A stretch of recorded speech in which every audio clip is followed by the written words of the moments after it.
Kasus tabrak lari oleh sopir mobil Rescue Dinsos Takalar, Sulawesi Selatan, Sulsel, terhadap pesepeda di Makassar berakhir damai.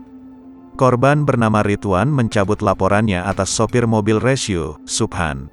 Pelaku kemudian memberikan ganti rugi Rp43 juta dan bersedia menanggung biaya pemulihan korban hingga sembuh. Proses damai digelar di Mapolres Pelabuhan Makassar.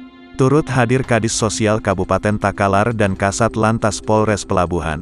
Dengan berdamainya korban dan pelaku, kini kasus tabrak lari ini dinyatakan selesai.